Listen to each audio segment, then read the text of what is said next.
Convidamos a senhora Bárbara Rubim, da Bright Strategies, para sua apresentação no painel Políticas Públicas para Energias Renováveis. Bom dia a todos, espero que vocês estejam bem. Eu quero começar agradecendo a oportunidade de estar aqui com vocês em mais essa edição do Fórum GD, dessa vez da região norte. Sobretudo num painel que é tão importante e tão atual nesse momento que a gente vive, que é para discutir aí o papel das políticas públicas quando a gente olha, para a geração distribuída e para a recuperação, para a retomada de crescimento do nosso país. Eu preparei uma apresentação para guiar um pouco dessa nossa conversa e o foco aqui da minha apresentação vai ser exatamente conversar um pouco com vocês sobre como as políticas públicas e a geração distribuída podem ser aliadas na promoção e na construção do bem-estar social, trazendo aí uma série de boas externalidades, de impactos positivos para o nosso país. Antes de eu entrar na minha apresentação, só me apresentar para vocês, o meu nome é Bárbara Rubim, eu sou CEO da Bright Strategy, sou advogada, tenho mais de 8 anos de experiência no setor, já falo, eu costumo brincar que eu já fiz a roda de todos os setores, eu já trabalhei no terceiro setor, já trabalhei também na administração pública e hoje estou no setor privado para ajudar aí a trazer mais conhecimento quando a gente fala de desenvolver modelos de negócio para energias renováveis. Além disso, eu sou também vice-presidente de geração distribuída da Absolar e sou diretora de energia do Departamento de Infraestrutura da Fiesp. A Bright Strategy, só para apresentar a minha empresa para vocês, é uma empresa de consultoria e o que a gente faz de melhor, então, é pegar as pretensões, o que o investidor ou uma empresa do setor quer e conseguir juntar as peças desse quebra-cabeça para construir modelos de negócio que tenham segurança jurídica, mas que assegurem também a entrega daquele retorno, da rentabilidade que é almejada aí pelos envolvidos. A gente atua em 3 frentes diferentes, uma frente de consultoria, ou seja, fazendo efetivamente essa estruturação, uma outra de assessoria, então, auxiliando empresas, muitas vezes clientes que a gente atende aí de forma recorrente para resolver algum problema com a distribuidora, fazer uma representação dele, mais institucional perante o poder público, perante o Congresso, e também construindo mais conhecimento por nossa frente de treinamentos, tanto treinamentos que a gente desenvolve, como Masterclass de Regulação e Modelos de Negócio para Geração Distribuída, quanto os treinamentos também que a gente entrega em company, desenvolvidos e focados especificamente em cada empresa. Mas vamos lá, gente? Eu gosto, nesse momento que a gente vive, que é tão peculiar, por causa da questão da pandemia causada pelo coronavírus, eu gosto de destacar uma fala que eu acho que é muito emblemática, que veio num reporte, num estudo da McKinsey, mostrando exatamente como é que esse é um momento de mudança para a sociedade que a gente vive como um todo. E que esse momento de mudança é não só porque o isolamento social, tem transformado a forma como a gente se relaciona e como a gente trabalha, mas porque ele tem que servir como um chamado mesmo para acordar a sociedade, para que a gente consiga, a partir de agora, mudar o curso do desenvolvimento que a gente tem seguido até o momento, para promover, então, um desenvolvimento que seja mais alinhado com a natureza. Eu vi uma charge outro dia, que infelizmente eu não consegui recuperar para colocar aqui para vocês, mas que era como se fosse uma sociedade na praia, então ali tomando sol, e aí estava vindo a primeira onda menor, que era a onda do coronavírus, e aí atrás da onda do coronavírus já começava a se formar uma onda que a gente via que era maior, que era da recessão econômica, e atrás dessa onda uma outra se formando maior ainda, que era a onda aí das mudanças climáticas. Então, de fato, acho que a gente passa, e vai passar ainda por situações muito desafiadoras enquanto sociedade, mas a gente está no momento certo para conseguir definir a forma como a gente vai lidar com esses desafios que vão se apresentar para a gente de agora em diante. E aí, quando a gente olha para isso, a gente não pode, é imperativo já no momento que a gente vive, que qualquer discussão referente a uma recuperação econômica, ela inclua os princípios de sustentabilidade ambiental e sustentabilidade social. Então, para fazer aí o que a gente chama de retomada verde, que é um verdadeiro ganha-ganha. E eu vou destacar aqui para vocês um trecho de algumas das conclusões que foram trazidas por um estudo publicado em meados de agosto pela WRI, e pelo The New Climate Economy, que é uma organização também que surgiu aí voltada para trazer essas análises e esses estudos referentes ao desenvolvimento verde. Esse estudo, que se chama Uma Nova Economia para uma Nova Era, está disponível no site dele, super recomendo que vocês leiam, mas ele diz o seguinte: a retomada verde na infraestrutura, na indústria e no agronegócio podem reduzir 42% das emissões de gases de efeito estufa no Brasil até 2025, ultrapassando a meta que o nosso país tinha colocado, né, perante o Acordo de Paris como um compromisso de redução de suas emissões. E essas ações, além de ter esse benefício aí de redução de CO2, podem gerar ainda 2 milhões de empregos e um acréscimo de 2,8 trilhões de reais ao PIB brasileiro até 2025. Então, tudo isso aí, se a gente conseguir fazer essa guinada e garantir que essa recuperação econômica, essa retomada ocorra da melhor forma possível. E aí, quando a gente pensa nisso, gente, a geração distribuída, ela é, na verdade, uma dupla aliada. Por que ela é uma dupla aliada, né? Porque ela ajuda a promover aí essa questão do desenvolvimento social, mas também com benefício econômico e ambiental.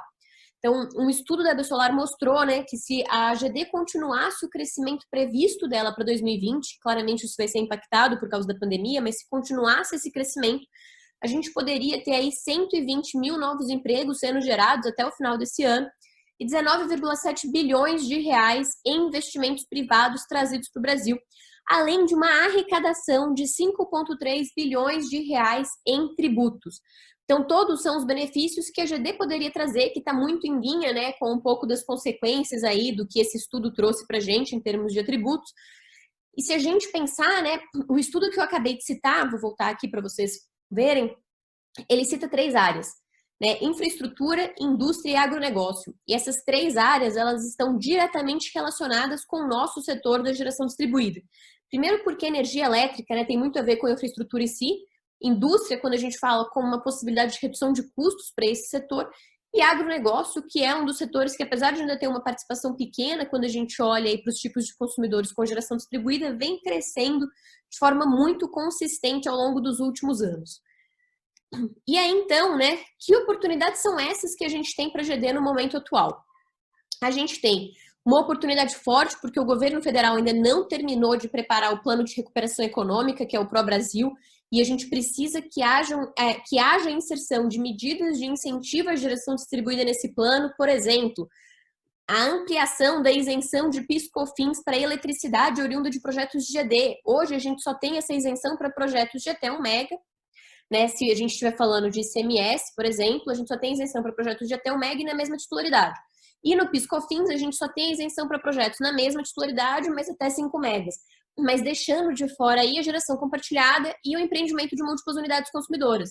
Então, esse programa de recuperação econômica que o governo federal está planejando poderia trazer também uma ampliação da isenção de PIS/COFINS para essas 2 outras modalidades. Além disso, gente, a pauta que está quentíssima no Congresso hoje, no Congresso Nacional, é a reforma tributária. Então, por que não pegar esses princípios de reforma tributária que estão vindo, né? Por enquanto, o governo já lançou o pacote do que seria o novo PIS/COFINS, que seriam aí o CBS, e transformar isso efetivamente numa reforma tributária verde, fornecendo sinal econômico, né? Sinal de preço para as tecnologias que trazem atributos e impactos positivos para a nossa sociedade e também uma tributação mais pesada para os setores que não trazem esses impactos positivos. E terceiro, a reestruturação que vai ter que acontecer em estados e municípios. Quando a gente fala em recuperação econômica, em retomada, a gente fica com um foco muito grande no federal, né? Mas a gente se esquece que os estados e os municípios também vão ter que desenvolver os seus planos, até porque, se a gente pensa nos impactos da pandemia, são aí os entes em que esses impactos são mais sentidos, né? Porque são os entes que têm mais contato com o cidadão. E aí, isso traz, então, mais oportunidade ainda, né? Eu gosto de trazer esse ranking aqui porque ele mostra a geração distribuída e como é que está a presença dela nos estados. E se a gente destacar os estados da região norte, a gente vai perceber que, por enquanto, eles ainda estão aí na lanterninha quando a gente olha para a participação deles na GD. E aí, antes de continuar, eu vou contar uma história que vocês já devem ter ouvido, que é a de um rei. Eu posso estar contando um pouco errado, tá, gente? Então, vocês me perdoem aqui pela liberdade poética, mas a moral vai estar certa. que é de um rei que mandou um funcionário dele para um novo reino, porque ele queria colocar uma fábrica de sapato lá. E aí, o primeiro funcionário foi, o primeiro súdito foi, e voltou e falou assim, olha, é horrível o lugar, não tem nenhuma perspectiva, não é bom para desenvolver, porque ninguém usa sapato. Como é que você vai colocar uma fábrica de sapato num lugar que ninguém usa sapato? Não dá. E aí, ele ficou desconfiado daquele resultado e mandou o segundo súdito visitar a mesma área. E esse segundo súdito voltou e falou, olha, Alteza, né, encontramos o lugar para a gente se estabelecer. Esse aqui é o melhor lugar possível porque ninguém usa sapato. Então, a gente tem um mercado inteiro, um oceano azul aí para conquistar, né, com o produto que a gente vai ofertar para essas pessoas. Né? Então, acho que isso é uma fábula que retrata um pouco essa questão de ver o copo meio cheio ou o copo meio vazio. E quando a gente olha para a região norte, eu entendo que existe ainda uma oportunidade muito grande para ser conquistada para a gente aumentar a inserção da geração distribuída nessa região. Né? Por quê? Porque apesar de hoje a gente ter uma participação relativamente baixa, quando a gente olha outros indicadores, que a gente vai falar um pouquinho mais sobre eles quando a gente falar de painel aí de modelo econômico, né, de modelos de negócio, quando a gente olha para outros indicadores, a gente percebe que eles têm indicadores, por exemplo, de retorno de investimento muito atrativos para os investidores. Então, de fato, uma oportunidade muito interessante de desenvolvimento. Mas já que aqui a gente está falando de política pública, né, o que o poder público poderia, nesses estados e nesses municípios, ajudar para desenvolver ainda mais a geração distribuída? Primeiro, gente, liderança pelo exemplo. Isso para mim é essencial, né? A gente precisa que os estados e municípios tenham metas de solarização de prédio público. A energia, os gastos com eletricidade são o segundo ou terceiro maior gasto de prédios públicos, da administração pública. Então, essa meta de solarização, ela está completamente alinhada a uma recuperação econômica verde que o Brasil e o mundo precisam ver, há uma questão de melhor e uso mais eficiente de recursos públicos e de incentivo de um setor que é um dos setores aí que mais gera empregos quando a gente olha para as renováveis de maneira geral. Além disso, a gente tem toda uma esfera tributária que precisa ser melhor trabalhada.